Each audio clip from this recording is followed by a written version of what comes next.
Olá, bom dia. Sejam muito bem-vindos à 5ª edição do Conexão Tech, o evento digital da GS1 Brasil. O Conexão Tech é o elo entre mercado, ideias e performance. São vários eventos ainda até o final do ano, totalmente gratuitos para os associados da GS1 Brasil. Eu sou a Débora Freire e vou comandar hoje esse bate-papo aqui diretamente da sede da GS1 Brasil, localizada em São Paulo. Comigo no estúdio hoje está o Rodrigo Serafim. Tudo bem? Bom dia. Bom dia. Eu, Rodrigo, e toda a equipe técnica aqui envolvida no programa, estamos seguindo todos os protocolos de segurança sanitária nesse momento de pandemia. Por esse motivo, os nossos convidados vão participar conosco de forma online. Você também pode participar enviando a sua pergunta aqui pelo chat da nossa plataforma. Antes da gente começar, eu gostaria de agradecer aos nossos patrocinadores. São eles, NDD e Zebra. A NDD é uma empresa que oferece soluções inteligentes para transformar dados em negócios. Para conhecer um pouquinho mais sobre a NDD, nós vamos assistir agora um rápido vídeo. Hoje a Avan está presente em diversos estados. Para isso, ela precisava de um parceiro robusto que atendesse às tecnologias como SAD, NFC, MFE, e para isso a NDD conseguiu nos atender perfeitamente. Em menos de 4 meses, já tínhamos a primeira loja no ar, já utilizando o produto da NDD. Devido ao grande número de transações que passam através dos nossos PDVs, precisávamos de uma solução confiável e escalável, e a NDD conseguiu nos auxiliar perfeitamente com isso. Quando nós estávamos procurando soluções para a realidade fiscal do Ceará, que é diferenciada do resto do Brasil, a gente chegou na NDD exatamente porque ela traria para mim esse módulo fiscal de NFC e especializada nisso, diferente do que outros fornecedores. Toda a inteligência de negócio fica com nós, só que toda a parte fiscal ela está dentro da NDD. Então eu conecto com a NDD e mesmo tendo essa conexão eu consigo garantir os meus cupons em 3, 4 segundos a emissão para o meu cliente.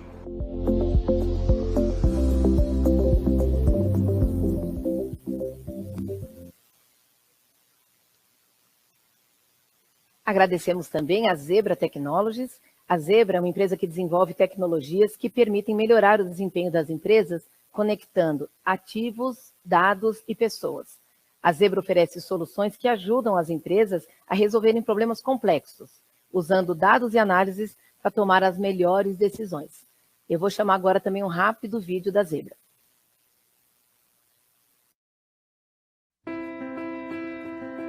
Olhe de perto. O que você vê? Você enxerga a Zebra nas prateleiras, dando suporte a este atendente para informá-lo sobre o que os clientes procuram e mostrando a ele quais artigos estão fora de estoque? E aqui, onde a Zebra dá assistência a essa funcionária para controlar o estoque de peças e as linhas de produção? Ou aqui, onde a Zebra ajuda a localizar a lava-louças que este casal comprou online e prepará-la para a entrega no dia seguinte? Aqui, a Zebra está garantindo que ela administra a dosagem correta da medicação ao paciente. A Zebra também está presente no campo, auxiliando na colheita do tomate perfeito, para que esta vovó tenha um jantar de aniversário inesquecível. Talvez você nem sempre veja a Zebra, mas ela ajuda você a ver o que é importante, o que é essencial e o que virá a seguir.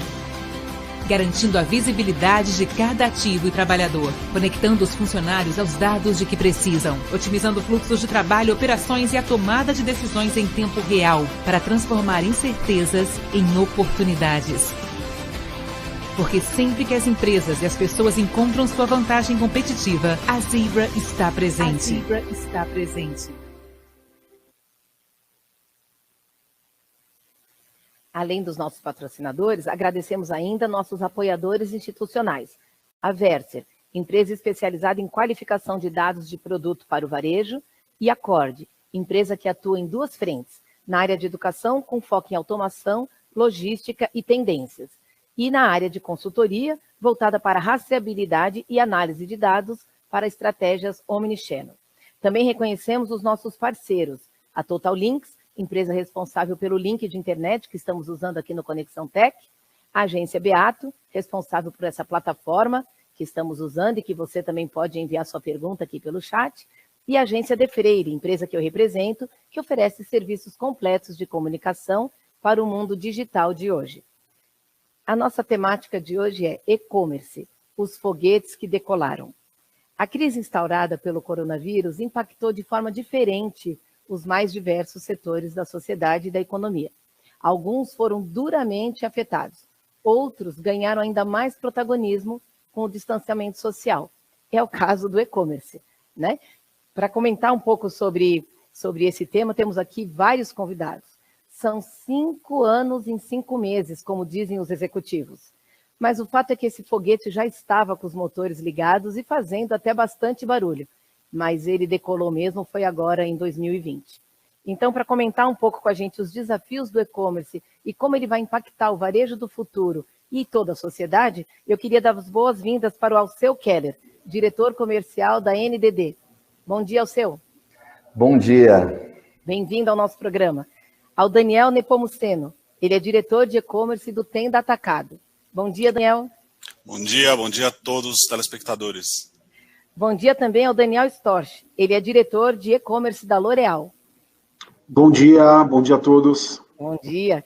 E comigo aqui, fazendo uma companhia no nosso estúdio, Rodrigo Serafim. Ele é gerente de vendas da Zebra Technology. Bom dia, Rodrigo, obrigada. Bom dia, obrigado, Débora.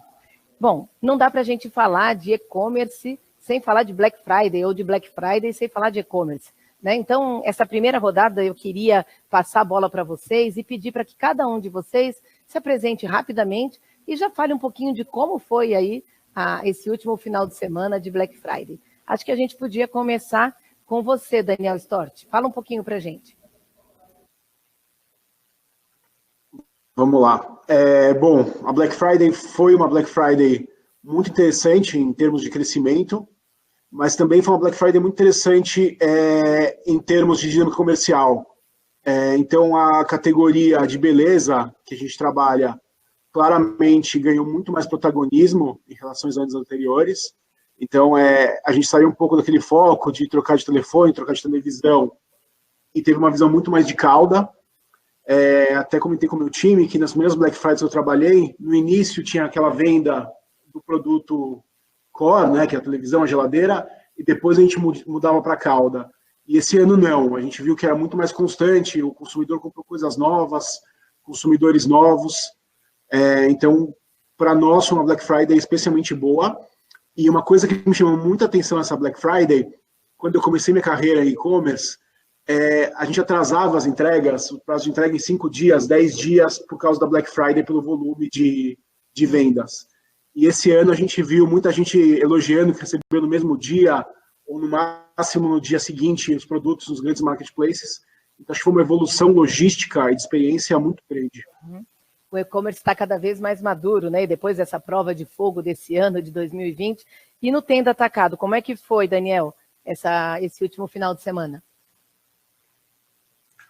Bom dia, sou Daniel Nepomuceno, diretor do Tenda Atacado e tenho alguns anos de internet, 20 anos aí trabalhando com internet. Para nós, esse ano foi um ano, enfim, que entrou para a história por uma série de razões, né? É difícil falar de e-commerce hoje sem falar de Black Friday e esse ano sem falar da pandemia, né? Então, a gente costuma dizer que não há um novo normal e sim uma aceleração das tendências que já existiam no comércio eletrônico. A gente olha dados aí de quanto cresceu o negócio esse ano a gente fala em 5 em 1, né? Porque por conta da taxa de crescimento que ela acelerou 5 vezes. E o que o meu colega Daniel Storti comentou agora, a gente observou aqui no Tenda também, a gente viu o consumidor comprando mais mix, né? Bem diferente da Black Friday do ano passado, por exemplo. O consumidor comprou mais itens. E como a gente preparou melhor as operações esse ano, o varejo alimentar ele já tem assim umas complicações, né? A venda de perecíveis, FLV, congelados, etc., já tem assim umas complexidades por si só. Então, muito do que a gente desenvolveu e preparou a operação no pico da pandemia fez a Black Friday passar muito mais suave pela nossa operação. Para você ter uma ideia, hoje, terça-feira, a gente já faturou mais de 80% dos pedidos da Black Friday e foi assim uma Black Friday triplo dígito para a gente. A gente cresceu demais em relação ao ano passado. Muito bom. E você, Alceu, na NDD, teve que se preparar para apoiar os clientes no momento da Black Friday? Conta um pouquinho para a gente como é que foi isso. Olá, Débora, bom dia a todos. Sem dúvida, né? Aqui na NDD nós processamos a emissão e recepção de documentos fiscais. Então, a Black Friday, ela passa por nós, né, sempre como uma grande prova de fogo, digamos assim, para as nossas soluções, para que a gente consiga garantir que as operações dos nossos clientes não parem. E foi muito interessante observar, né, nessa Black Friday esse movimento, de fato, que aconteceu do varejo físico para o varejo online, para o e-commerce, né? Só para dar uma ideia aqui em termos de números, a gente teve, né, durante esse período da Black Friday, esse ano teve algo atípico, né? Que ela foi um pouco estendida, não concentrou tanto na sexta-feira, até porque o varejo físico, devido às restrições, trabalhou dessa forma, né? Trabalhou mais convidando os clientes e estendendo as promoções durante a semana. Mas durante, né, a gente falando aí em termos de números, na semana da Black Friday, nós processamos aqui mais de 72,5 milhões de documentos, né? Entre notas, CTs, notas de consumidor e tudo mais. E só no dia da Black Friday, a gente processou também, né, desses 72,5, mais de 50 milhões de documentos foram processados. E para dar um último número aqui, né, falando um pouquinho dos números, a gente observa na nossa base de clientes um crescimento da ordem de 21% no volume de documentos no e-commerce, especificamente no e-commerce. Então, teve alguma retração no varejo físico, uma movimentação que eu acredito, isso pensando somente no dia da Black Friday, né? Que eu acredito que está mais ligada com uma extensão, digamos assim, dessa semana como um todo, né, saindo do dia, indo para a semana no varejo físico. Agora no online, realmente, os foguetes nessa Black Friday decolaram ainda mais. É verdade, a Black Friday acho que começou no mercado pelo e-commerce, né? Depois foi para o varejo físico, e esse ano acho que por conta da pandemia, do aprendizado todo do e-commerce, acabou se fortalecendo ainda mais no e-commerce. E na Zebra, você pode comentar um pouco com a gente, ainda nessa linha do suporte aos clientes?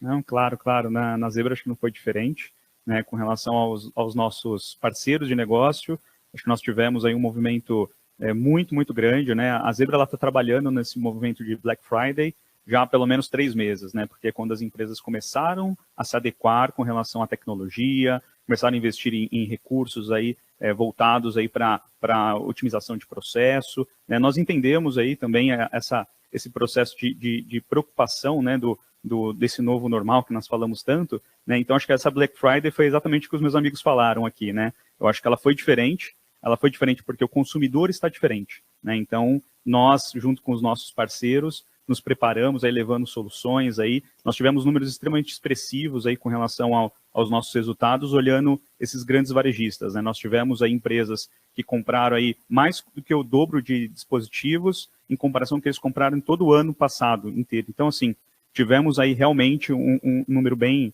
interessante. Eu acredito que o varejo aí foi potencializado aí por todo esse movimento que nós estamos passando pelo e-commerce. Rodrigo, você comentou que o consumidor mudou, né? De fato, o consumidor mudou.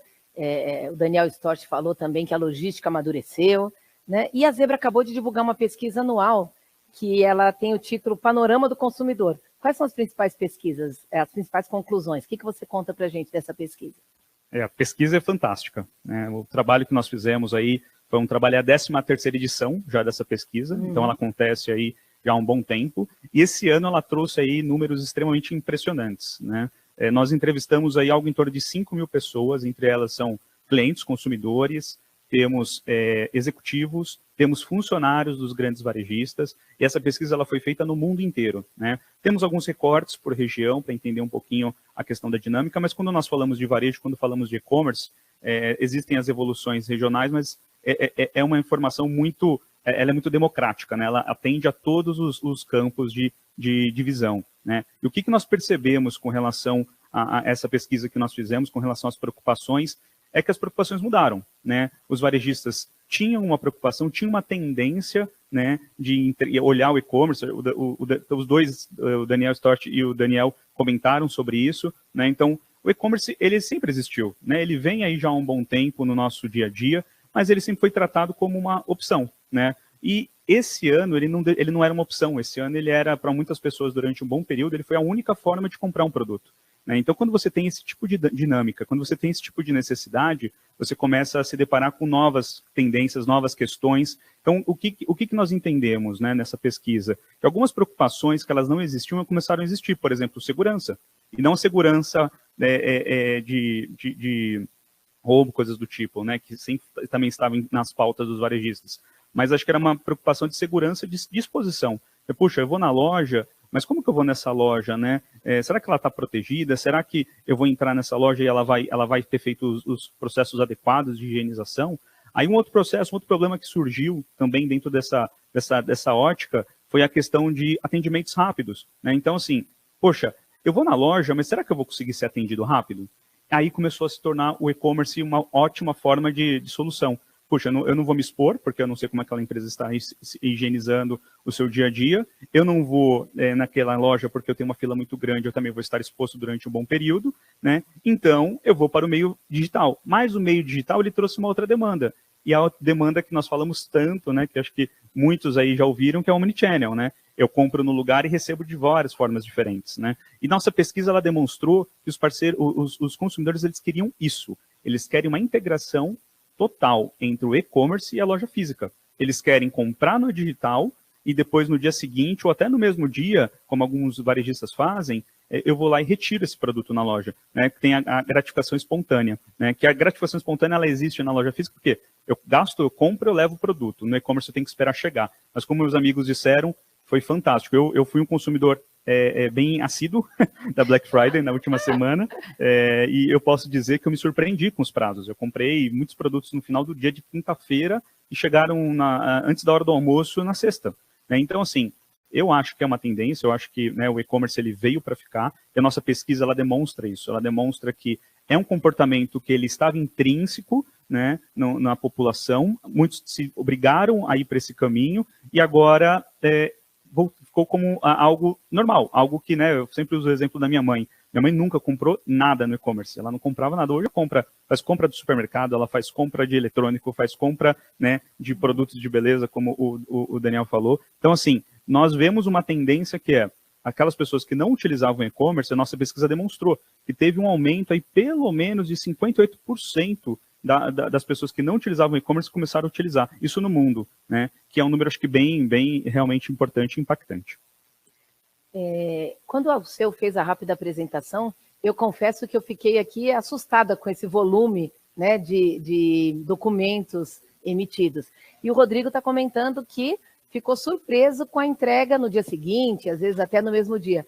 Alceu, conta pra gente, é verdade que antes os produtos atrasavam por conta da demora de imprimir os documentos? Quer dizer, a gente compra um produto e ele acaba demorando por conta da impressão. Conta pra gente um pouco isso e relembra, eu queria entender assim, o salto desse número de documentos em relação à Black Friday do ano passado. Você tem como nos ajudar? Legal, Débora.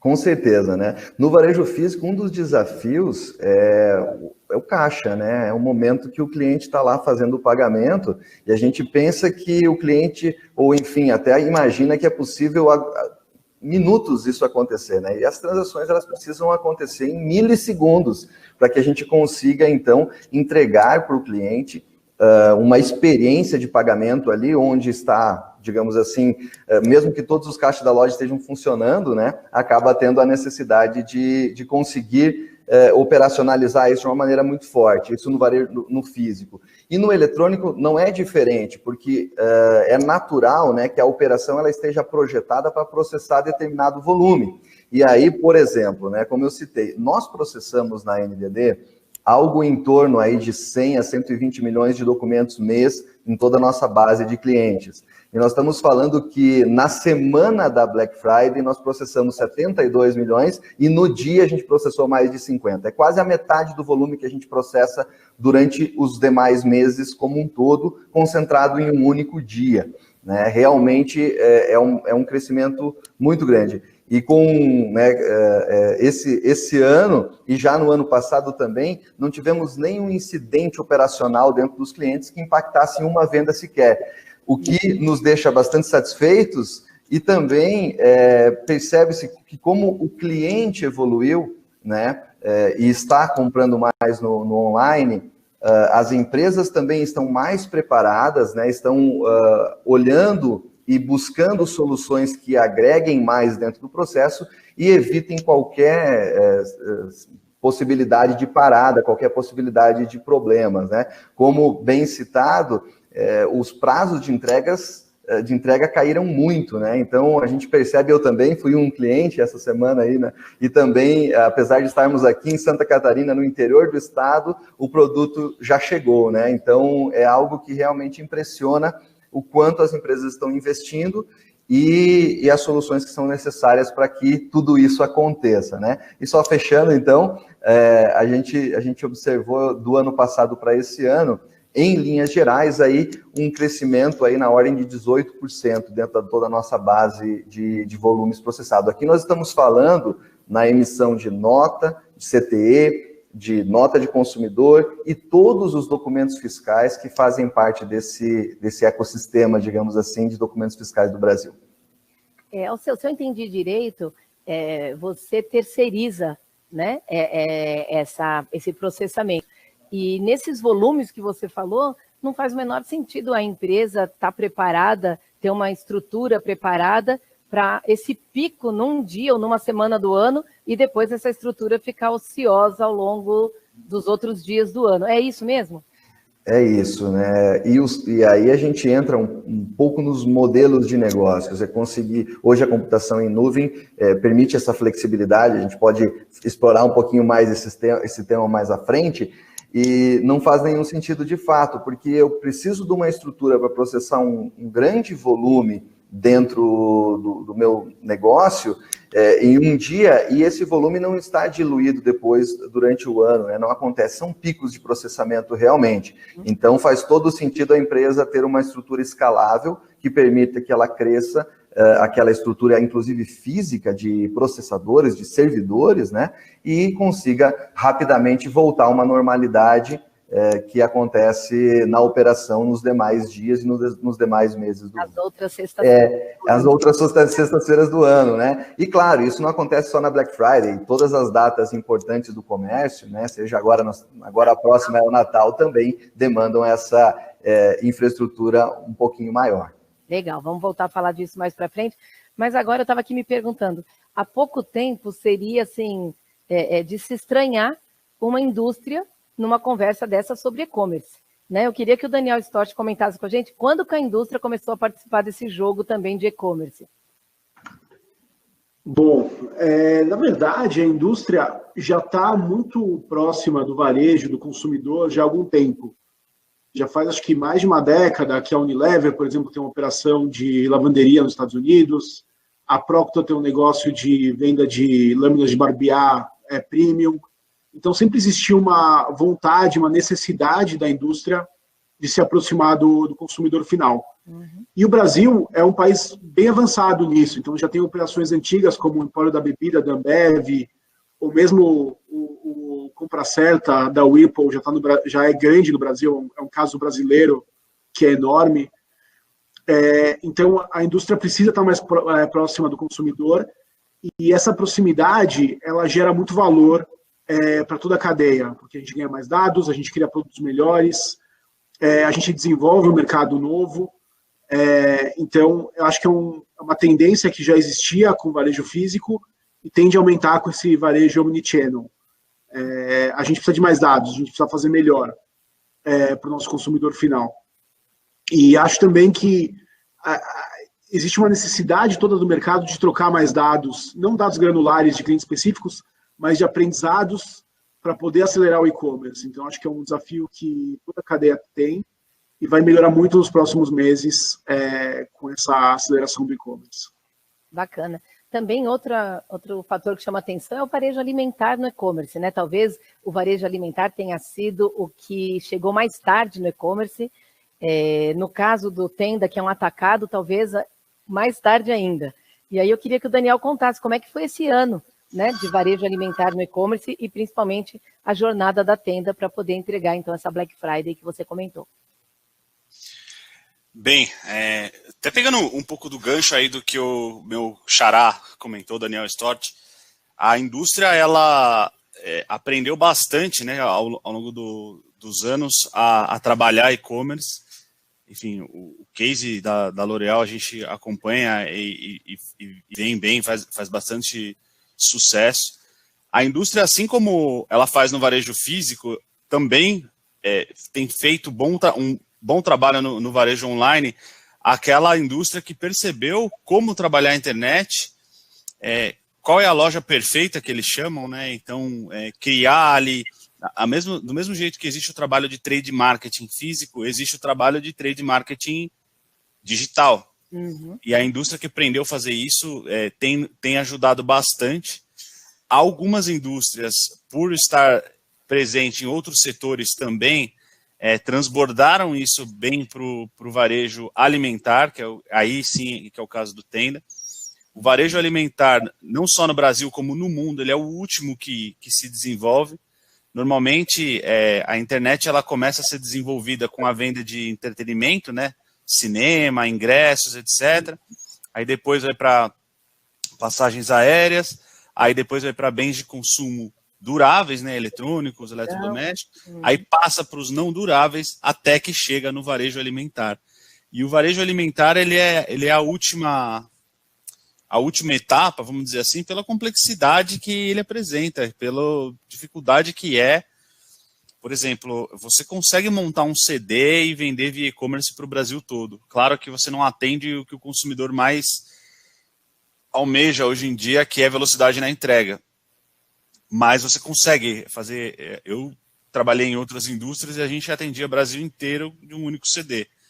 Quando você vai para o varejo alimentar, isso não acontece. Você precisa de proximidade, você precisa de capilaridade para fazer entrega rápida.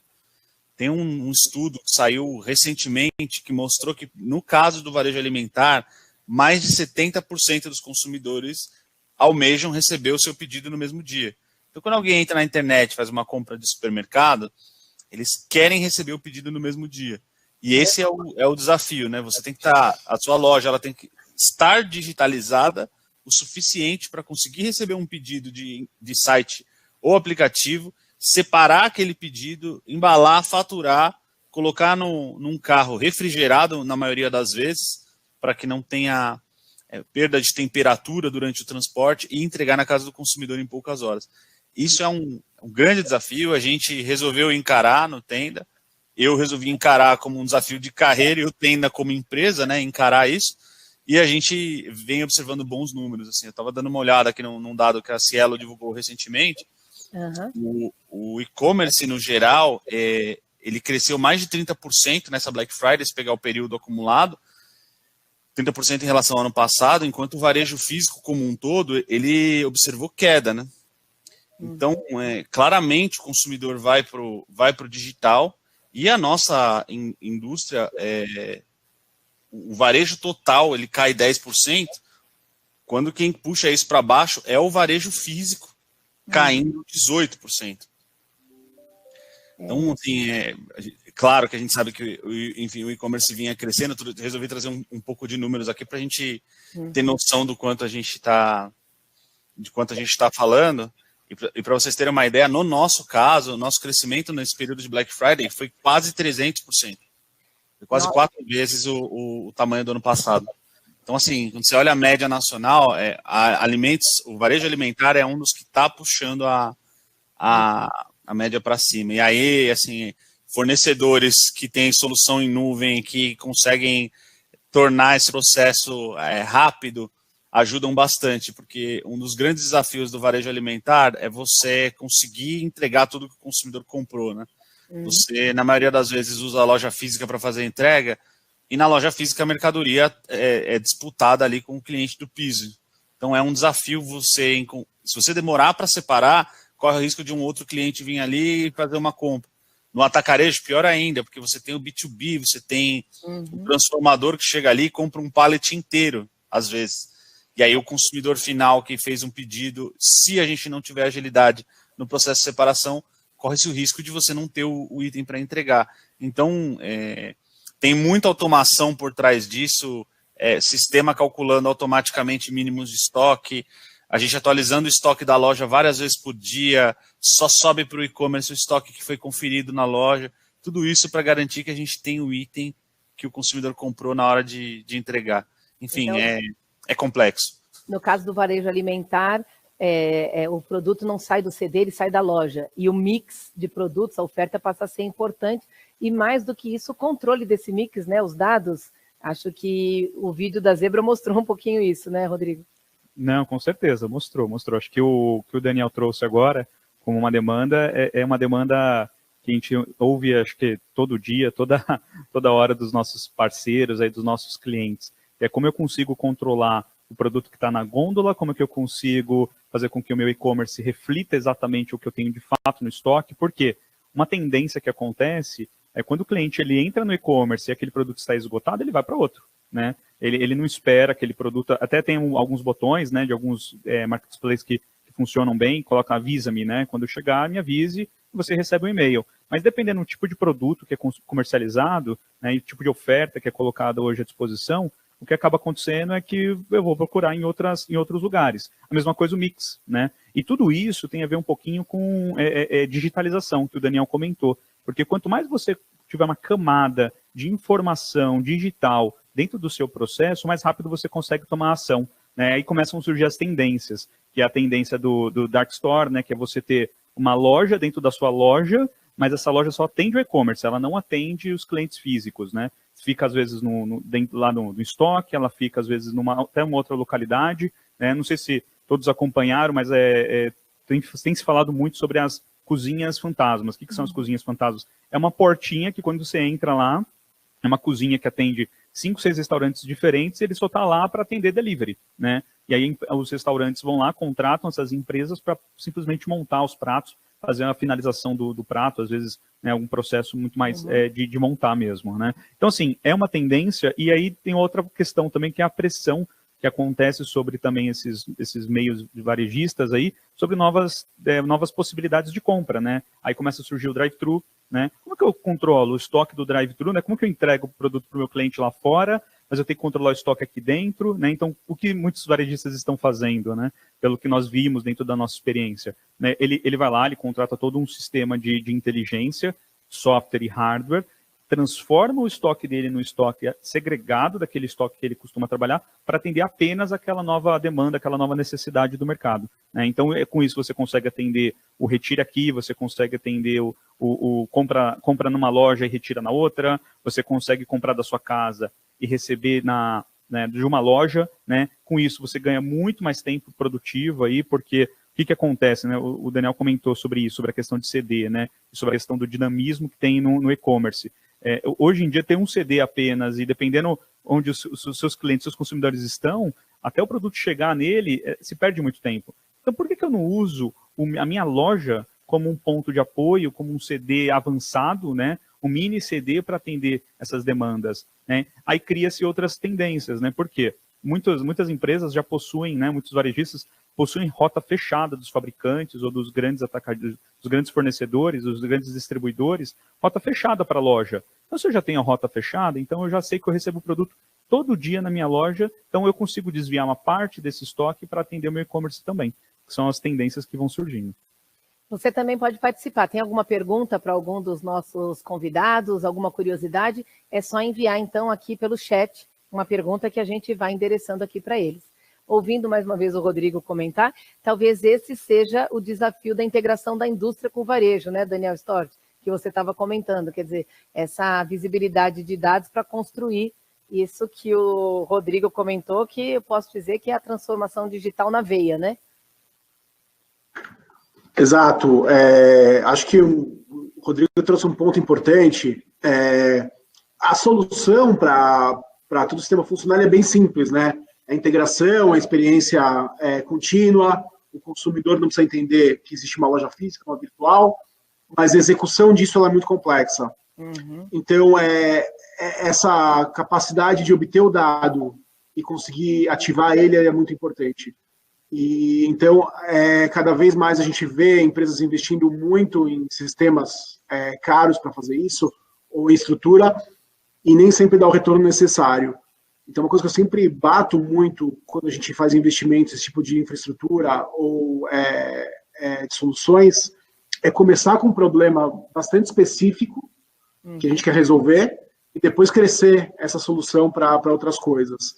Então, pode ser desde um problema de devolver um produto na loja até uma prateleira infinita e depois evoluir isso de maneira escalável e não começar tentando resolver todo o problema de uma vez. Como o Rodrigo comentou, compra aqui, troca ali, retira aqui, para o consumidor parece muito fácil, a gente quer cada vez mais facilidade, mas exige aí uma estratégia omnichannel para trás também, né? Para você poder ofertar. Como você acha, Daniel, que pode melhorar essa relação indústria-varejo nessa questão dos dados e dessa integração? Eu imagino que a maior dor da indústria, o Daniel Stort deve concordar, é receber os dados do varejo, né? Tem existe muito milindre ainda de alguns varejistas de compartilhar os dados com a indústria.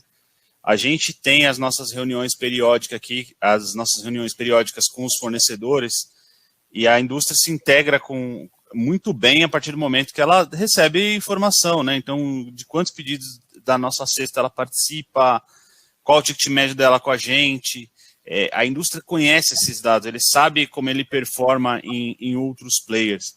E para ela poder te ajudar, ela precisa saber como ela está performando com você. E uma vez que pensa que é meio óbvio, mas a indústria está vendo o que acontece quando ela trabalha com você e ela sabe o que acontece quando ela trabalha com outros 20, 30 players iguais a você. Então, se você tem algum problema de performance, ela vai te apontar. Mas para isso, acho que tudo começa no compartilhamento de dados, né? E aí, a gente começa a ir um pouco além disso, né? Uma das tendências que a gente tem observado é a própria indústria comprar mídia e pilotar essa mídia. Então, 95% da internet brasileira passa pelo Google, né? O consumidor pesquisa lá o que ele quer comprar. Algumas indústrias mais desenvolvidas no digital já notaram isso e têm pilotado as campanhas de mídia. Então, elas entram lá, compram as palavras-chave, entendem o que o consumidor está pesquisando e elas direcionam o consumidor para o site parceiro mais adequado, enfim, aquele que faz mais sentido para a estratégia dela. Então, quando um consumidor pesquisar por determinada categoria de produto, eu, indústria, quero ser a primeira opção daquele consumidor. Então, por exemplo, pesquisou café, eu sou uma marca de café, eu quero ser a primeira marca de café que aparece. E para onde eu vou mandar esse cliente, né? Para qual site eu vou apontar esse cliente? Para aquele site, para aquele player que vai atender esse consumidor o mais rápido possível, que vai converter a venda, vai dar uma boa experiência para esse consumidor. E aí você começa a fazer o co-branding, né? As campanhas de mídia cooperada no online de um jeito muito avançado, primeiro, como eu falei, fornecendo dados, A gente, por exemplo, não tem fornece dados para a indústria em real time. A indústria que faz esse tipo de campanha com a gente, ele consegue ver a performance da campanha dele e vem ampliando esse modelo, trabalhando junto, criando metas juntas, metas conjuntas, né? Eu mostro para a indústria, para o fornecedor, quanto eu estou fazendo de venda com ele, quais são as minhas metas para o ano que vem, o fornecedor coloca as metas dele, a gente compra essa meta juntos e combina as ações, executa as ações, reunião periódica. Eu costumo dizer para o meu time que não tem segredo, plano de ação, reunião semanal, meta, acompanhamento diário e a coisa anda, a coisa funciona. Posso? Vamos lá. Rodrigo, quer fazer um comentário? O Daniel Stott também na sequência. O meu é rápido. Não, bom, o comentário que o Daniel comentou, algo que eu sempre acompanho, né? Acompanho bastante essa questão das mídias digitais e investimento, né? E algo que está começando a entrar na pauta, né, das empresas, da indústria principalmente, é o quanto custa a aquisição desse cliente. Porque isso que o Daniel comentou é exatamente esse tipo de análise que nós fazemos, né? Puxa, eu tenho que investir X, né, reais, né, e esse cliente ele vai voltar em X tempo, o tempo de conversão dele. E depois que eu tiver o custo de aquisição desse cliente, qual o tempo que eu vou ter esse cliente fidelizado à minha marca? Né? E tudo isso começa a integrar toda uma análise de números, de investimentos, de estratégia, né? O Daniel falou plano de ação, né? Reunião, plano de ação e ataque, e tem que estar, né, dentro da prancheta, tem que estar dentro dos dados analisados esses pontos, né? Porque o custo de aquisição hoje, ele é alto, exatamente por conta do investimento, como o Daniel disse, do Google, né? Você tem que colocar, às vezes, um valor muito alto, e dependendo da palavra que você compre, é uma palavra que, por clique, ela tem um custo elevado por conta da dinâmica lá dos algoritmos do Google, né? E depois, como que eu faço para deixar esse cara, né, esse cliente sempre comprando todo mês ali comigo, ou toda semana, ou todo ano, né? Como que eu mantenho a periodicidade acontecendo ali de forma estável, né? Então, acho que esse é um ponto aí, ótimos pontos aí que o Daniel colocou. O Stott queria comentar, e eu já vou acrescentar mais uma questão para você, Stott, faz o seu comentário, mas a minha pergunta a gente ainda tem aquela dúvida, né, de quem que é o cliente, é da indústria ou do varejo? Não, vamos lá, então. O que eu acho importante que o Daniel trouxe é a questão de como a indústria faz mídia digital hoje. Então, grande parte da indústria de bens de consumo já passou de metade do investimento dela para digital. Então, o digital virou o principal investimento. E uma coisa que eu já brigo há alguns anos com os times de marketing, com as empresas que eu trabalho, é a gente não fazer nenhuma ação de digital que não tenha uma visão de conversão. Quer dizer, você precisa mandar para algum lugar. Um lugar que é muito bem executado. Até vou adicionar um ponto que eu acho importante que o Daniel trouxe. A gente manda para o varejista mais perto, que entregue o melhor serviço, mas que entregue também a melhor experiência, que a gente mande para uma boa página de produto, que tenha a informação necessária. Para mim, como L'Oréal, eu aviso que o Revitalift é um creme muito bom e possui ácido hialurônico, e, by the way, você pode comprar ele agora com preço legal, com uma entrega legal. Então, essa mudança da mídia digital só como aspiracional, ela está um pouco obsoleta hoje em dia com o digital, que você consegue converter na hora. E essa oportunidade, ela nem só se limita ao digital. Vou dar um exemplo. A gente fez recentemente um merchan na Fátima Bernardes, que tinha um QR Code que mandava para o e-commerce parceiro. Então, hoje em dia, com QR Code, com tecnologia, você consegue já também criar shoppable content de tudo que você faz. Bacana. Chegou uma pergunta aqui da audiência, que é do Alex Ramos. Ele está dizendo que ele trabalha numa empresa de inteligência de mercado e ele queria entender um pouco mais como funcionam esses parceiros como a Magalu. Né? Então, eu acho que o que ele está querendo perguntar aqui é sobre os marketplaces. E eu também queria aproveitar, Daniel Stott, que você está com a palavra, para comentar um pouco da estratégia da L'Oréal. O e-commerce, ele passa pelos marketplaces daqui para frente? Qual é a força do marketplace nesse universo? Na verdade, nem é daqui para frente, né? O marketplace já é um poder enorme no e-commerce brasileiro. Começou com a B2W lá atrás, que praticamente fundou o e-commerce no Brasil, com o Submarino. Mais da metade da venda que acontece no Brasil de e-commerce acontece em marketplace. Então, é uma força que a gente não pode ignorar. E no passado, Eu acho que foi uma força muito baseada em barganha, em preço baixo, e está tendo um movimento muito positivo de maturidade, que ele sai de ser só o preço mais barato, mas também te entrega o melhor serviço, uma boa plataforma, uma boa experiência, uma boa informação sobre o produto. Então, tem como citei para vocês, em São Paulo, hoje em dia, você recebe same day o dia seguinte com marketplaces. Então, ele sim passa, a gente tem vários parceiros conectados em marketplaces, a gente manda mídia para esses parceiros. Grande parte dos marketplaces também tem um sistema que a gente chama de 1P, que eles compram e revendem, e esse modelo para a gente também é super bom e super interessante. Então, um dos centros da nossa estratégia de crescimento, de trazer novos consumidores, é o marketplace. Quer dizer que nesse mundo digital de marketplace e de e-commerce, a indústria e o varejo nunca tiveram tão juntos e misturados na relação com o consumidor. Não, sem dúvida. Até você perguntou antes, não respondi, a questão de quem é o consumidor. Na verdade, o consumidor não é de ninguém, né? O consumidor é fiel à melhor experiência, a quem ele sente uma conexão genuína, que sente que atende os interesses deles. Então, quando eu faço uma ação com o Mercado Livre, uma P2W, ele é de quem conseguir convergir esse interesse para ele, de dar um bom frete, de dar uma boa experiência. Mas, de novo, existe uma matriz muito simples, né? Ou você vai vender muito barato, ou você vai dar uma boa experiência. Então, quanto mais a gente conseguir entregar uma boa experiência, a gente sai dessa vala comum de preço que não é boa nem para a indústria e nem para o varejo. Então, acho que é um trabalho conjunto que a gente tem de melhorar essa experiência do consumidor.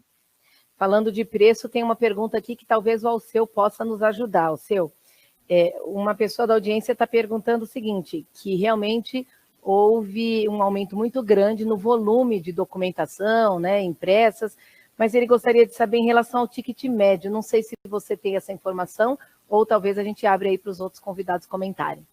Acho que a pergunta tem a ver com a Black Friday, né? Legal. Eu não tenho aqui de bate-pronto essa informação, vou deixar para os colegas, né, do varejo, mas eu queria fazer, aproveitando a palavra, fazer 2 destaques aqui. O primeiro deles é com relação ao que os dois, né, Daniels trouxeram, com relação à questão dos dados, né, da importância dessa integração de dados entre indústria e o varejo, e agora passando pelo marketplace, e aí você integra com isso também uma transportadora ou múltiplas transportadoras, enfim, né, e isso faz com que exista a necessidade de realmente uma solução sistêmica capaz de um lado, receber informações de documentos fiscais, internalizar isso e conseguir de maneira rápida e eficiente, e também auditando esses documentos para garantir que isso tudo esteja correto do ponto de vista tributário, e eu consiga estar com um preço competitivo com o meu concorrente, porque eu internalizei os impostos daquela compra de uma maneira adequada, né? E do outro lado, que eu consiga também emitir esses documentos e fazer com que tudo aconteça do ponto de vista fiscal no momento do faturamento, né? Então, esse ponto da integração de dados, ele é muito, muito importante, né? E o segundo item que eu queria destacar também é justamente com relação à escalabilidade que nós falamos antes, e especialmente a conciliação também, né? Por exemplo, dessas compras online. Então, você tem lá praticamente 100% pago via, por exemplo, cartão de crédito, né? E eu preciso ter ferramentas que consigam conciliar também e garantir que esses pagamentos, que tudo aconteça dentro do que foi projetado. Então, acredito que esses 2 itens aí são estratégicos nesse movimento de ida para o e-commerce. Por exemplo, sem dúvida nenhuma, as empresas que estão aqui representadas já possuem soluções e estão muito bem resolvidas com isso. Mas para aquele varejista que está no movimento de ir para o e-commerce, pensando, né, e buscando alternativas para ampliar os seus negócios, convertendo a sua operação física para o e-commerce, é muito importante estar atento a isso, né? Porque surgem necessidades novas a partir do momento que eu vou para o e-commerce. Só para citar um exemplo, no varejo físico eu entrego a mercadoria e o processo acaba ali, né? Já no e-commerce, por exemplo, se eu fizer com frete grátis, eu lá na outra ponta vou receber um documento fiscal que é um CTE, que muitas vezes o varejista físico não está habituado, né? Porque ele não tinha essa contratação de transporte. O que eu faço com esse documento? Como que eu audito se esse documento está correto? E, principalmente, como eu automatizo o processo de recepção disso para que eu não tenha a necessidade de inchar a minha operação, crescer ela e, com isso, aumentar meus custos, né? Então, são muitas variáveis quando a gente fala dessa migração do físico para o e-commerce. É importante você ter falado sobre os varejistas menores, né? A gente tem, dentro dos nossos associados e da nossa audiência, empresas tanto de indústria como de varejo de pequeno e médio porte. Então, eu queria deixar aberta uma questão aqui, que é o seguinte, para se digitalizar, para ingressar no e-commerce, qual a recomendação que vocês dariam? É melhor começar através do marketplace, assumir direto um e-commerce? Antes de vocês responderem, eu queria dar um recado aqui para vocês, que é o seguinte, são várias as perguntas que estão chegando para a gente aqui pelo chat. Tem também a enquete na plataforma para vocês responderem, ajude-nos a estar melhorando sempre mais o nosso evento. E aproveito para deixar um recado da GS1, que recebemos várias mensagens nos últimos programas sobre aqui o estúdio da GS1. Então, o estúdio fica localizado aqui na sede da GS1 Brasil, no bairro de Pinheiros, em São Paulo, e ele está, sim, disponível para as empresas interessadas em locação, para fazer programas online, né, para eventos. Então, é só você enviar um e-mail para comercial@gs1, que você vai poder ter mais informações sobre aqui o nosso estúdio. Então, voltando à minha pergunta, não sei quem prefere começar a resposta, eu sendo uma indústria menor ou um varejo pequeno, para ingressar no e-commerce é mais fácil começar através do marketplace? Quem pode me ajudar com essa questão? Posso comentar? Claro. Bom, vamos lá. Quando você ingressa no online, você é pequeno, né? Você precisa se preocupar com algumas coisas. Uma delas é com a logística e a outra que é bem substancial de custos e demanda um certo know-how, né? Uma energia grande a ser gasta é com a questão da plataforma, a tecnologia. Um caminho curto para ingressar, para fazer isso, é vender através dos aplicativos, né? A gente, há muito se discute sobre marketplace, de quem é o cliente, etc. E aí o meu xará aqui, o Daniel Stort, ele é muito feliz quando ele diz que o cliente é de quem dá a melhor experiência para ele. De fato, o consumidor que compra, encontra produto, preço, recebe rápido, é bem atendido, cria fidelidade com a marca. Eu concordo plenamente com essa colocação. O que a gente enxerga de tendências no momento são o surgimento dos super apps dos últimos 2 anos para cá. Ele atende muito bem essa expectativa do consumidor de receber no mesmo dia. Como eu comentei antes, existem pesquisas mostrando que o cliente quer receber o produto no mesmo dia, e aí a proposta de valor do super app, ela é imbatível, porque esse cara, ele te resolve 2 problemas. Ele resolve o teu problema de tecnologia e logística. Uhum. Então, se eu sou um pequeno comerciante, um pequeno varejista, o que eu tenho de maior valor? Proximidade com o consumidor. A minha loja está próxima de alguns consumidores. E naquele raio de influência da minha loja, ninguém vai conseguir entregar mais rápido do que eu. Ninguém consegue entregar em 1 hora, exceto se tem uma loja por ali também. Você tem um outro fator, se você está em cidades de interior, por exemplo, você tem a questão de mix regional. Então, um grande marketplace, um grande varejista, não consegue atender em poucas horas todas as cidades do país, e muito menos atender todo o mix regionais, etc. A gente tem lojas espalhadas por todo o estado de São Paulo, algumas lojas em cidades do interior de São Paulo, e ali tem produtos específicos que vendem muito bem e que não performam em outras lojas. Então, para o consumidor, para o varejista menor que quer ingressar, eu imagino que o super app, aí a gente está falando de Rappi, iFood, Corner Shop, eles são um bom início, né, um bom start para você ir pegando o gosto pela coisa. Existem algumas discussões nas associações de varejistas e atacadistas sobre essa questão, né? Olha, de quem é o cliente, quando que esse cara é amigo, quando ele é concorrente. E aí tem a sopa de letrinhas lá, tem o D2C, que é quando a indústria, ou B2C, né, que é o Business to Consumer, ou Direct to Consumer, quando a indústria resolve ir direto para o consumidor final para atender para entender melhor sobre esse consumidor. Algumas indústrias conseguem fazer isso bem, porque elas têm um sortimento grande, mas o cliente final, ele não quer entrar em 30 sites para abastecer a casa dele. Ele prefere comprar tudo em um lugar só e receber rápido. Quem consegue fazer isso são os marketplaces e alguns dos varejistas.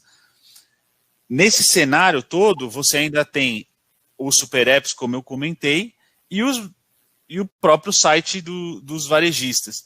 Então, assim, no meio dessa coisa toda, o que eu vejo de maior valor para o varejo é a proximidade com o consumidor, é você digitalizar a tua loja, é a tua capacidade de receber pedidos da internet e entregar para o consumidor aquilo que ele comprou. Aí a curacidade de estoque é importante, velocidade no tempo da separação, eficiência na hora de fazer a entrega. Você pode fazer isso via parceiro, como eu comentei, ou fazer isso diretamente, mas eu não vejo outro caminho para a gente se manter competitivo, se manter vivo no jogo, a não ser digitalizar e estar pronto para atender esse consumidor de forma rápida. Eu acho até, Daniel, que você já respondeu essa pergunta, mas chegou aqui da audiência uma pergunta direcionada para você, que é o seguinte: no varejo alimentício são muitos os desafios do e-commerce, mas na sua opinião, qual é o maior deles? Separação, faturamento ou entrega? Quer dizer, a venda é fácil, difícil é separar, faturar e entregar. Eu digo, o maior desafio está na separação. Por que isso? O nosso amigo o Rodrigo aí, ele coloca muito bem a questão de dark stores, dark kitchens, etc. Isso é o futuro, eu não tenho a menor dúvida que é para lá que o negócio vai, né? Quando você olha para tendências, você vê o Pix, que acabou de entrar, então assim, é algo que vai agilizar o pagamento para a gente conseguir aprovar pedido rápido e pagar. E como que o pagamento está relacionado com a resposta, né? Com separação. Se o cliente compra num cartão de crédito e eu não tenho como confirmar rápido que aquele cliente que está comprando realmente é ele, o e-commerce ele tem um processo de análise de risco. Então, quando um cliente compra, se eu compro para entregar na minha casa, eu uso o cartão de crédito que está em meu nome, a chance dessa compra ser uma fraude, ela é baixa, né? Ela é baixa. Que é o Daniel comprando para entregar na casa dele com o cartão de crédito dele, né? E as empresas de análise, todo pedido de e-commerce ele passa por uma análise de crédito. E quando a gente manda essas informações para o nosso birô de crédito, ele sabe aonde tá, qual é o endereço da sua fatura de cartão, etc. Então ele consegue. Agora, quando o Daniel compra para entregar na casa da mãe dele com o cartão de crédito da namorada dele, aí começa a ficar complicado, porque a gente não tem como saber se aquela compra é ou não uma fraude. Fala, opa, esse cara aqui é um CPF, ele está em uma cidade, mandando entregar em outra e comprando um cartão de crédito de outra pessoa. Se esse processo de confirmação dos dados demora, pensa que aqueles itens que eu comprei, que ficaram reservados, eles estão na gôndola. Como o pagamento ainda não está confirmado, um outro cliente pode chegar ali, separar, pegar aqueles itens e levar. E aí, a hora que o pagamento é confirmado e a gente vai fazer a separação dentro da loja física, talvez os itens não estejam mais disponíveis. Quem é varejista sabe disso, a gente vive fazendo inventário rotativo, tem a questão dos estoques virtuais, você vai procurar um item, ele não está no endereço da loja, ou então aquele pallet caiu, avariou e ainda não deu baixa no sistema, ele consta no sistema, mas fisicamente ele não existe mais. Então, todas essas questões a gente precisa da tecnologia para resolver. Por isso que eu falo, eu comentei um pouco mais cedo, mas aprofundando mais nesse tema, a curacidade de estoque ela é fundamental nessa hora para que o estoque da loja ele seja o mais online, o mais real-time possível. A pior experiência do varejo, tem N estudos que mostram isso, é a ruptura. Você ir até uma loja física e não encontrar o que você procura. você comprar um item e depois não receber esse item, eu acredito que é uma experiência pior ainda, né? Você encontrou o item, você colocou ele no teu carrinho, você fechou o seu pedido e pagou. E aí depois o varejista fala, olha, eu não tinha esse item aqui, eu cortei ele do seu pedido. Se é o item que você precisa para aquela receita, minha filha, ela toma um iogurtezinho todo dia antes de dormir, né? Ela tem a rotininha dela. Se eu compro no e-commerce e você me entrega 60 itens, mas aquele um item que você me cortou é o iogurte dela, eu vou ter que sair à noite, vou ter que pegar meu carro e sair à noite para comprar aquele produto. Exato. E isso é uma experiência que vai ficar marcada, né? Eu vou lembrar daquilo. Então, o grande desafio está na separação, em garantir que os itens que ali estão vendidos, eu vou conseguir entregar para esse consumidor. Para você fazer isso, além do estoque online, você precisa separar rápido. E quando você é varejista, você tem margens apertadas. No nosso caso, varejista e atacadista, nós temos margens apertadas. E o custo desse funcionário que está ali na loja fazendo a separação não está no preço do produto. Você precisa colocar um colaborador ali para fazer a separação. E esse cara precisa ser muito eficiente, porque senão você começa a colocar muita gente para separar produto, e o que aquela loja vende não é o suficiente para separar a equipe que você tem, para pagar a equipe que você tem em loja separando o produto. Então é um super desafio que aqui no Tenda a gente venceu, a gente está bem com relação a fechar a conta, a gente conseguiu fazer uma operação alimentar, fechar a conta, tá chegando lá, tá começando a dar resultados, mas que era uma grande interrogação há um ano atrás, né? Você fala, poxa, então eu vou pegar aqui meu preço de atacado, vou colocar na internet e eu vou ter uma série de custos que eu não tinha, né? Que eu não tenho na operação da loja física. Na loja física eu não tenho ninguém separando o item para entregar para o cliente, é o próprio cliente que separa, né? Uhum. Que pega o produto, põe no carrinho, passa no caixa, e quando você faz e-commerce, você tem que ter um cara para separar, você tem que ter um cara para faturar, você tem o custo da embalagem, você tem o custo do frete, que nem sempre você consegue repassar 100% para o cliente final, que o cara quer comprar com um preço de atacado, quer receber em casa, quer receber rápido e não quer pagar o frete ainda. A gente tem várias perguntas chegando, acho que vocês estão escutando, mas antes eu queria perguntar para o Rodrigo, tem tecnologia para resolver o problema do Daniel lá? Tem, gente, tem mesmo, Débora. O que eu acho, queria só fazer um comentário antes, com relação ao que o Daniel comentou sobre os desafios aí para quem hoje não tem e-commerce, né? Ou quem está pensando aí com relação a iniciar o processo. Atente-se muito ao meio de pagamento, né? O Daniel comentou sobre o Pix. O Pix é uma tecnologia que chegou, né? Muitos deles, né? Muitas pessoas falaram, pô, isso aí não vai acontecer, né? Eu acho que isso vai acabar sendo suprimido pelo governo e tudo mais, e aconteceu, né? E hoje nós temos uma ferramenta poderosíssima, né? Principalmente no ponto que o Daniel falou de conciliação bancária, onde o cliente ele consegue, com uma chave, ele consegue fazer um pagamento em segundos, e em segundos eu já consigo compensar e ver esse valor na minha conta. E aí você não tem só o Pix, você tem outras formas, você tem Mercado Pago, PicPay, né? Então o Open Bank está acontecendo, vai acontecer a partir do começo do ano que vem. Muitos bancos, né? O iFood vai virar um banco, né? Então, assim, temos que pensar muito no meio de pagamento, porque isso viabiliza a venda, né? PayPal e outras ferramentas. E na loja física, nós temos aí a oportunidade no Pix, para com o leitor de código de barras, você conseguir fazer a leitura do QR Code que o cliente trará no celular, e com uma simples leitura já confere aquele código e já faz o pagamento, né? Sem a necessidade de uma aplicação específica, sem a necessidade, né, de alguém ler aquele código ou pegar os números e digitar, garantindo uma segurança ainda maior para o processo. Com relação ao que a Débora comentou e também o que o Daniel falou sobre a questão de separação, é um ponto importantíssimo, porque nós vemos hoje a tendência do que o Daniel comentou de a necessidade de você estar preparado para um momento de picking, né, que nós chamamos que é o momento de pegar o produto da prateleira e colocar ele dentro de uma caixa e despachar para o cliente, é extremamente fundamental. Por quê?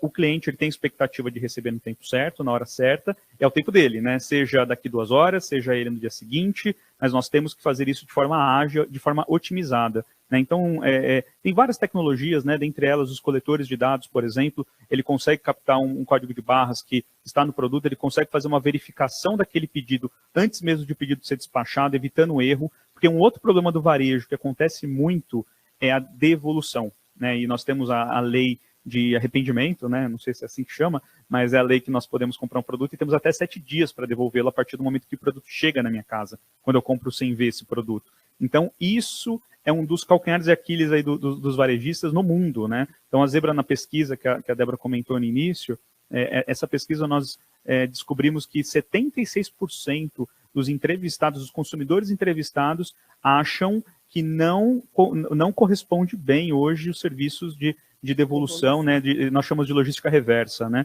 Eu até vou falar um caso meu que aconteceu. Eu comprei um produto na quinta, acabei comprando o produto errado, eu fiz isso. E aí eu falei, puxa, percebi na hora que chegou na sexta-feira em casa. Ao mesmo tempo eu abri o processo no Marketplace, um grande Marketplace, abri o processo no mesmo dia eles me mandaram um código de barras, falou, ó, vai até o correio e com esse código aqui você devolve o produto. Ontem eu já devolvi, hoje o dinheiro já está de volta na minha conta, tá? Óbvio que tudo isso aconteceu porque talvez ele pegue um pouco do meu perfil, se eu já fiz isso alguma vez, né, o quanto tempo eu sou cliente, são os algoritmos, né, que é o que o Daniel comentou, né, que eu compro com o cartão da namorada, mando para minha casa, para casa da minha mãe, e eu que estou comprando, né, meu usuário que está comprando. Então tudo isso é feito a sincronização, né, a conciliação de informações, e aí dali sai a questão de se está seguro ou não o processo. Né? E um outro ponto também com relação à eficiência, né, operacional, acho que o Alceu vai poder falar também bastante, né, tudo isso está integrado. Né? Então nós temos toda uma parte de software que ela acontece ali no backstage, na parte de trás ali do mercado, né, do varejo, né, seja ele digital ou físico, os hardwares que vai fazer a captação dessas informações, entender quais são os códigos de barras, quantidades, informação para quem que vai esse produto, qual é a nota fiscal que foi vendida, né? Tudo isso de forma automática, com uma simples leitura de código de barras, isso tudo acontece. Né? E depois que tudo isso finalizar, o processo, um sistema que conecte tudo isso e transforme isso numa solução final do produto. Tá? Então, eu acredito que é assim que a gente pode ajudar hoje os varejistas, seja ele de pequeno, médio e grande tamanho. Você comentou de logística reversa, né? E eu vou aproveitar aqui para dar um outro recado. Você sabia que 70% de todo o volume de resíduos gerados na indústria e apenas 30% na sociedade? Entenda os desafios da economia circular num curso que acontece esse mês aqui na GS1. As inscrições ainda podem ser feitas até hoje. Então, você vai ter aqui na tela, tem o endereço, a data do curso. Não deixe de se inscrever hoje, é o último dia. Eu tinha até me esquecido e você me lembrou falando da logística reversa. Eu acho que o Daniel quer comentar também em cima ainda um pouco do que a gente estava conversando. É isso, Daniel? Sim, exato. Tecnologia, concordo com o Rodrigo, sem dúvida tem, mas o varejista precisa fazer a parte dele, né? Que o sistema para fazer existe, mas se você não tiver boa capacidade de execução, é aí que mora o perigo. Né? Quando você coloca esses meios de pagamento que aprovam mais rápido e assumem um risco, isso tem custo. Se você faz processamento direto com gateway de pagamento, com as bandeiras, a taxa que você paga ela é muito menor do que quando você usa subadquirentes aí, Mercado Pago, PagSeguro, PayPal, etc. Isso agiliza o processo de aprovação, sem dúvida, é um jeito mais seguro de vender, mas ele custa um pouco mais caro também, né? Não tem almoço grátis. E com relação a essa questão da separação, todos os softwares que você tem dentro da loja para fazer isso acontecer, novamente, sistemas funcionam muito bem, tecnologia para fazer tem, agora vai da capacidade de execução de cada um dos varejistas, de colocar indicador, acompanhar e ver se aquilo está sendo executado. Em tese, você fazer um inventário, colocar a mercadoria para dentro da tua loja, garantir que o que está ali é o que está no sistema, é simples. Mas se você não tem alguém acompanhando para saber se as perdas que aconteceram, por exemplo, um pallet caiu ali e estragou o produto, alguém precisa fazer uma baixa no sistema para informar a empresa que aquele item não está mais disponível no estoque da loja. Isso é pego em inventários, que se não forem executados com a periodicidade adequada, se não tiver processo e gente acompanhando, não há sistema que vença isso. Então, a minha resposta ela está muito mais relacionada à capacidade de execução, à disciplina da operação, do que a sistema em si. Sistema, eu concordo com o Rodrigo, tem muita coisa boa para solucionar essas questões. Eu tenho aqui uma pergunta da audiência que acho que o Alceu vai poder nos ajudar. A pergunta é a seguinte, vem do Lindomar. Ele quer saber se a reforma tributária que nós estamos pensando, né, está sendo discutida, se ela for por esse caminho da unificação, vai ajudar muito nessa questão dos documentos necessários na hora de você fazer a emissão de um produto? Sem dúvida, Débora. Existe aí esse caminho da simplificação tributária, ele já é algo, né? Nós acompanhamos, nós fazemos parte dos grupos aí que discutem as questões, principalmente dos documentos fiscais, junto ao governo, né? Representando muitas empresas, do ponto de vista de tecnologia, e esse tema ele é um tema bastante importante para a simplificação de todos os processos. Por outro lado, enquanto nesse momento de transição, nós estamos falando em conviver, vamos imaginar assim que seja aprovada uma reforma tributária, certamente terá um período que não vai ser tão pequeno de transição de um modelo para outro, e aí nesse período a complexidade tem que inclusive aumentar, porque eu vou estar convivendo com dois modelos, né, com dois. Então por isso que existe tanto estudo e enfim, né, tanto debate com relação a isso. Não é um processo simples do ponto de vista fiscal também. Então, mas sem dúvida, ele tende a apoiar muito, né, na simplificação dos processos. Contudo, a parte tecnológica, como muito bem os colegas citaram aqui, né, ela passa a ser ainda mais importante, porque tudo que eu conseguir automatizar, né, ou tirar da minha preocupação, facilita para que o varejo, seja ele físico ou online, possa focar no seu negócio. Né? Então, isso é um pouco do que a NDD também busca ofertar para os nossos parceiros e clientes, que aquela preocupação que existe do ponto de vista de validação fiscal, conciliação de pagamentos, que a gente também tem soluções para isso, né? Conciliar toda a parte de cartões, emissão e recepção de documentos fiscais e toda a parte de contratação logística também, que a gente possa, de certa maneira, efetivamente terceirizar com alguém que te entrega não apenas uma solução, mas nós temos clientes hoje cuja operação nós monitoramos, né? Então são pessoas do nosso time que estão monitorando e trabalhando de maneira preditiva, né? Para evitar que, por exemplo, exista uma parada na entrada de notas fiscais e aí o meu estoque não é atualizado em tempo real, porque o processo depende da internalização das notas dos fornecedores, né? E como eu não tenho o estoque atualizado, eu muitas vezes vou ter aquele momento de ruptura lá com o cliente que não encontrou o produto, seja, né, principalmente no site ou aonde quer que eu esteja vendendo. Então, tudo isso faz parte de uma solução que passa pela integração sistêmica, passa por soluções que deem subsídio para que o varejista possa olhar para o seu negócio e se preocupar justamente com os pontos. Foram várias situações que o Daniel trouxe, né, com relação à complexidade do processo. Já tem muita complexidade. Ele não já tem muito. Isso aí. Documentos, é isso. Exatamente, né? Deixa essa complexidade com alguém que é especialista. Então, é esse o convite que a gente faz normalmente aos clientes e aos parceiros também. Muito bom. São várias as perguntas, eu vou tentar resumir e distribuir aqui. A primeira, que é para o Daniel Stort, é o seguinte, acho que você vai conseguir responder melhor para a gente. A audiência está nos perguntando o seguinte, o comércio eletrônico no Brasil cresceu muito, está maduro, mas se a gente for fazer um comparativo com outros países, né, na L'Oréal, uma empresa multinacional, como você compararia o amadurecimento, então, do e-commerce brasileiro com o estágio de outros países? Bom, o Brasil, antes da pandemia, depende de quem você pergunta, girava entre 3% e 5% do varejo total era online. Uhum. Nos Estados Unidos, esse número estava em torno de 10%, 11%, também depende de quem você pergunta, chegava até um pouquinho mais. No pico da pandemia,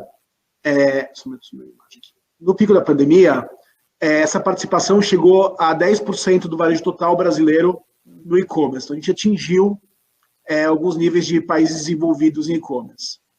Dito isso, acho que a gente tem muito mais para crescer. Os países fortes da Europa de e-commerce, como a Inglaterra, chegam a 18%. E nós temos a China, que é um grande outlier.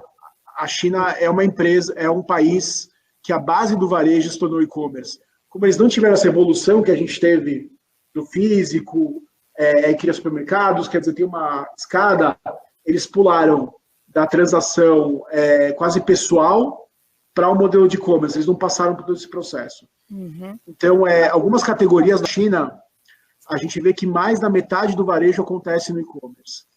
E quando eu falo de e-commerce, na China, tem uma coisa muito interessante.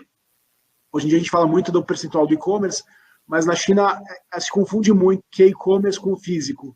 Eles estão muito mais avançados nessa experiência multi-channel. Acho que até é o único país do mundo que a gente vê o e-commerce de alimentos frescos ser realmente escalável. Mesmo nos Estados Unidos, que a gente está discutindo um pouco de alimentos, é um grande desafio. A Amazon quebra a cabeça para conseguir achar um modelo que funcione, cria, vamos dizer, checkouts diferentes para alimentar e não alimentar, mas na China a gente consegue ter uma visão de um e-commerce total e integrado, diferente do Ocidente ainda. Acho importante agora que a gente chegou a esses 10%, que já deve ter recuado um pouco com o fim do pico do lockdown, continuar crescendo, e acho também um ponto super importante para a indústria é não se contentar em, às vezes, crescer 100%, mas entender quanto share você ganhou. Porque crescer 3 dígitos, hoje em dia, para muitos setores, é obrigação. Mas muita gente cresceu 3 dígitos e não ganhou share. Então, esse é um desafio que a gente vai sentir cada vez mais nesse mercado novo. Bacana. Para o outro, Daniel, agora tem uma pergunta que acabou de chegar, que é uma curiosidade.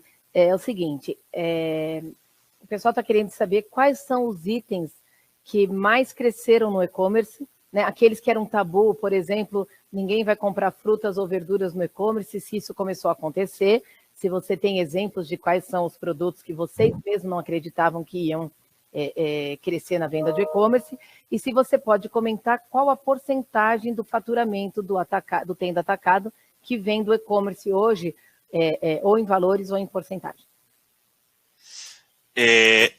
De itens, a gente viu muitos itens que o consumidor tinha mais medo de comprar, com o tempo ele vai perdendo medo, né? Isso é natural.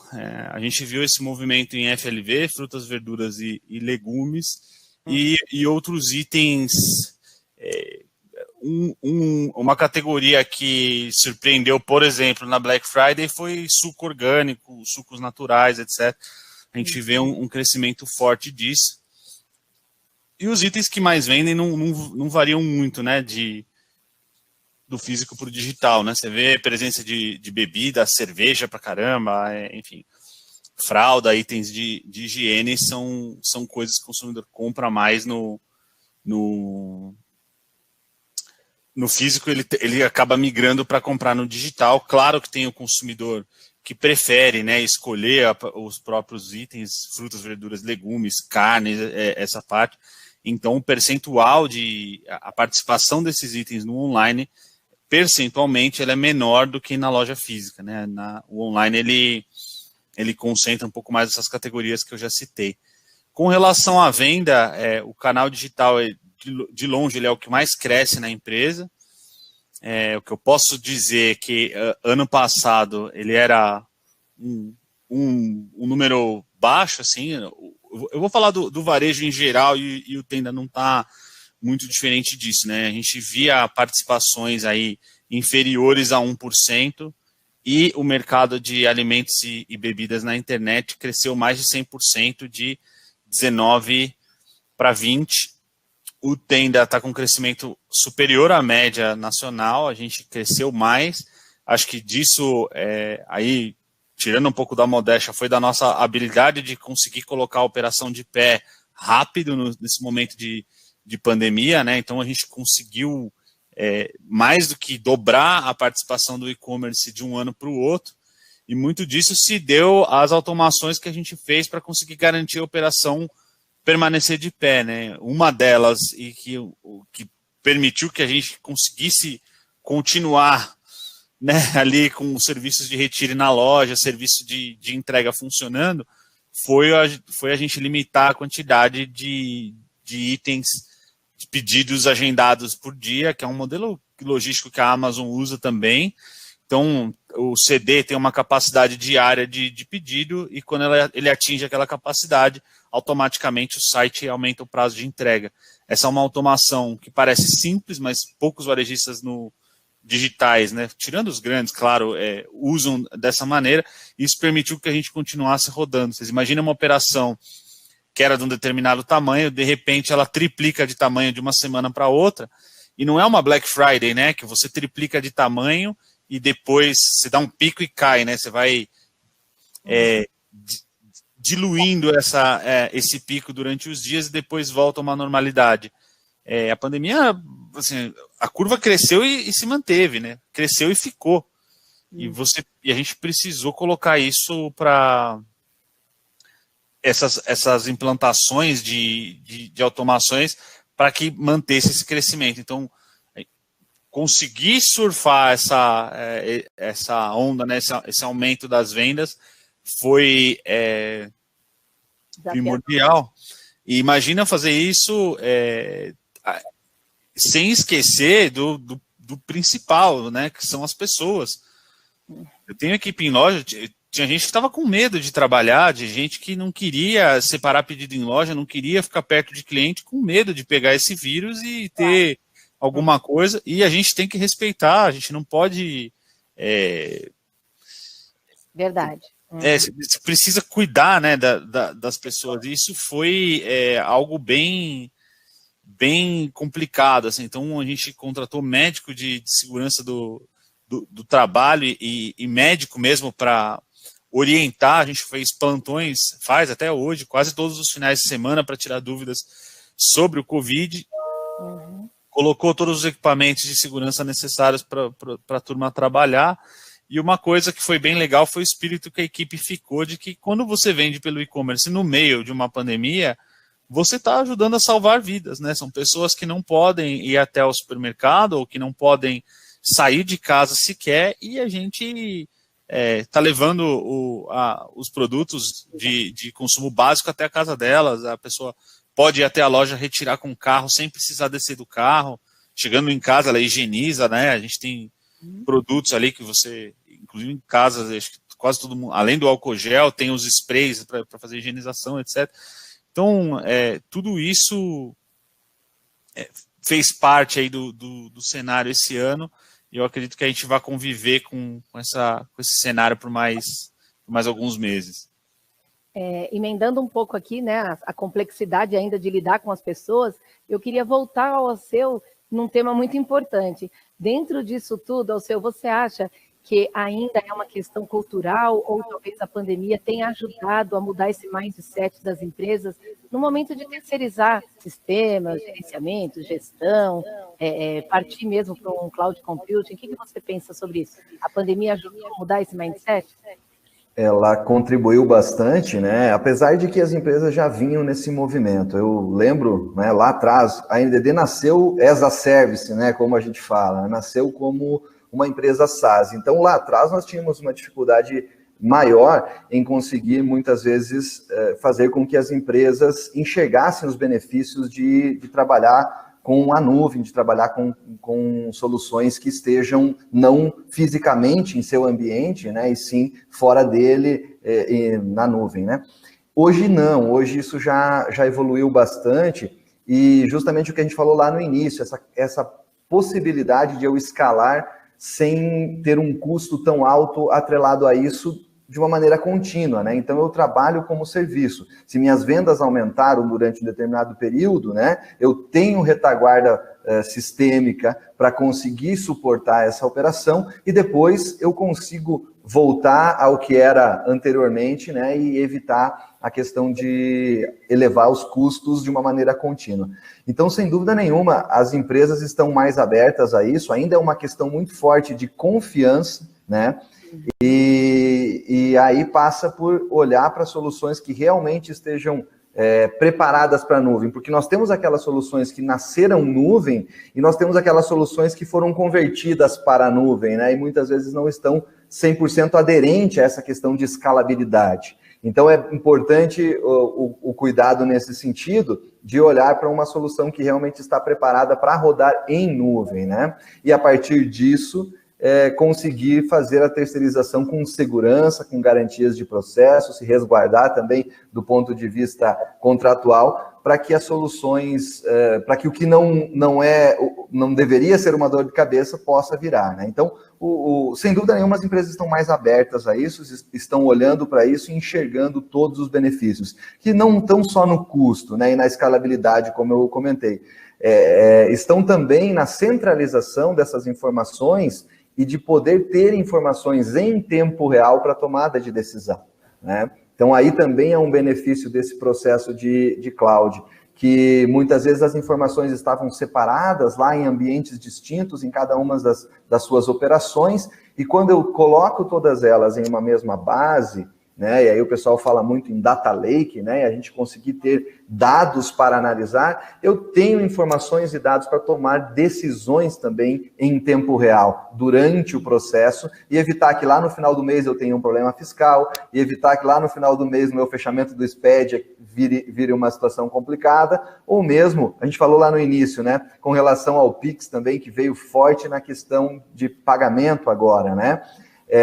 Mas a parte de crédito também ainda é muito forte, né? Então o parcelamento é uma prática do brasileiro, do consumidor brasileiro. E aí o cartão ainda tem um papel muito importante e eu preciso muitas vezes conciliar isso, trazer a valor presente, enfim, são diversos desafios aqui também, mas em resposta objetiva para a sua pergunta, sim, as empresas estão bem mais abertas à parte de terceirizar e principalmente a esse movimento de ir para a nuvem. Eu estou vendendo online, né? Eu estou já fazendo o processo online, então não faz nenhum sentido eu trabalhar na internet, trabalhar online com uma estrutura física de servidores, por exemplo. A gente tem várias perguntas, eu espero ter podido responder a maioria deles, né? Agora a gente já está partindo aqui para os minutos finais da nossa conversa. Então, eu queria fazer uma rodada, uma pergunta para todos vocês, que vocês rapidamente fizessem já as considerações finais, que seria o seguinte: diante de toda essa complexidade, que dica, que conselho vocês dariam para as indústrias e os comércios que estão nos assistindo para se preparar para a Black Friday do ano que vem? Qual é o principal conselho nessa linha? E do Daniel Stott, eu queria acrescentar um ponto importante, só para ele confirmar para a gente se no momento da pandemia é verdade que as pessoas continuaram ou se tornaram ainda mais vaidosas. Se você pode comentar sobre o mix aí de vendas. Podemos começar então com o Stott. Não, bom, as pessoas na verdade ficaram mais vaidosas, mas continuaram se cuidando durante a pandemia. Grande parte, muitas mulheres usam salão de beleza, usavam salão de beleza antes da pandemia, tiveram que se virar nos 30, então a gente teve um crescimento interessante de compra de coloração de cabelo, então as mulheres começaram a pintar o cabelo sozinhas. A gente tem um produto muito interessante que é como se fosse uma coloração para raiz instantânea. Então, vamos pensar que você vai fazer um call e você está com fio branco, você passa e ele disfarça. Chama Magic Touch. E foi um sucesso esse produto também. E, obviamente, a pele, que é uma coisa importante, especialmente a questão do sol, e reforça um pouco também do papel da beleza, da autoestima, e se sentir bem nesse momento difícil. Uhum. E aí, falando um pouco da minha sugestão para a próxima Black Friday, eu acho que a Black Friday é uma construção, é o fim do jogo, né? Então, é importante criar relevância, criar conteúdo, criar experiência. E quanto melhor for essa rampa até a próxima Black Friday, menos você vai ter que promocionar loucamente, você vai entregar muito mais valor para o consumidor. Então, acho que cada vez mais a Black Friday tem que ser um momento de experiência, de um produto legal, experimentar coisas novas e menos coisa de comprar produtos baratos em volume. Então, essa é a minha sugestão. Conseguir criar valor na Black Friday também. Bacana. Acho que nessas considerações finais todos poderiam já abrir as câmeras, se quiserem deixar a câmera aberta até o final do programa. Então, suas considerações finais, por favor.